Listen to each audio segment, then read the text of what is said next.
Welcome to week 4, where we're going to look at the historical roots of reflective teaching.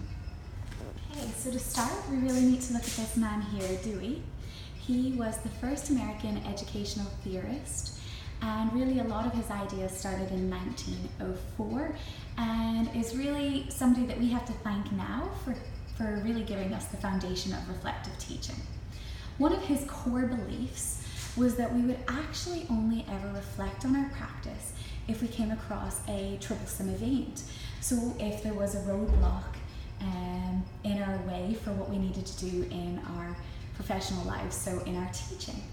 And there's two other fellas, Hugh Munby and Tom Russell, and in 1990 they referred to Dewey's ideas as puzzles of practice. I'll let you take that in for a minute and play my song.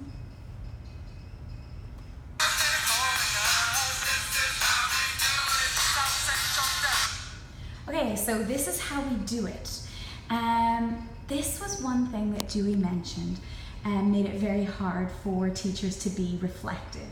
He said that there were a lot of teachers that were just stuck in the idea of, well, this is how we do it, this is how we've always done it, and please don't question that. It's been this way for 200 years. But to get away from that, we really needed to use two things. They're probably very obvious, but we needed to use our head and our heart.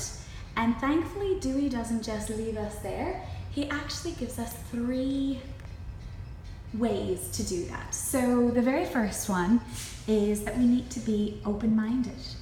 And to have an open mind, we need to really look at the 3 different ways that either ourselves or our colleagues can think about.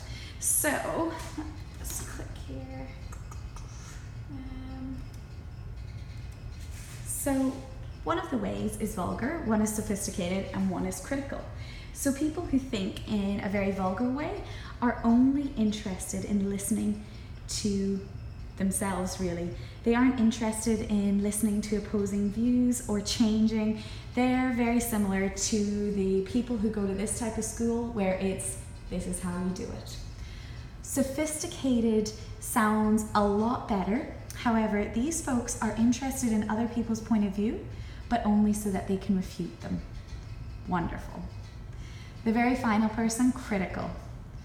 A critical thinker is somebody who will actually go in with an open mind, ready to learn from the other person, and doesn't go in thinking that they have the only right way. Very important if you're going to be a reflective practitioner. Then number 2, Dewey said we need to take responsibility to be a reflective teacher. So for this, we take personal, academic, and the social and political responsibility for our students. We ask questions, are the results good? For whom? And in what ways? We can also ask social questions as well of, are we disadvantaging some students over others? And really looking at the data and putting a face to the data as well, and being, to use that word again, reflective.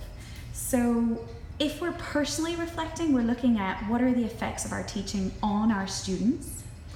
If we're thinking about it in academic terms, we're thinking what are the effects of our teaching on intellectual development. And then if we're looking at it in social and a political way, we're looking at, how is my teaching going to affect the life chances of various students in my classroom.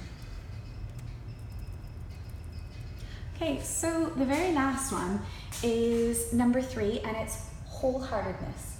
And so teachers that are reflective, teachers that come with an approach of wholeheartedness, they are teachers that have an attitude that they can always learn something. Okay, so finally, I mentioned that I'm mainly going to be looking just at Dewey, so I also wanted to look at the criticism that he comes under. And some people say, teachers just do not have the time. Imagine placing one more thing onto their plate. They're already frazzled, but actually with reflection, we're going in the right direction, and we need to continue to go that way, and thankfully we are nowadays. I mentioned just at the beginning of the video this fella here. I am actually not going to go into any depth about him. I'm going to let somebody else go forward with that. Thank you very much for watching my visual mind map. Thanks, bye.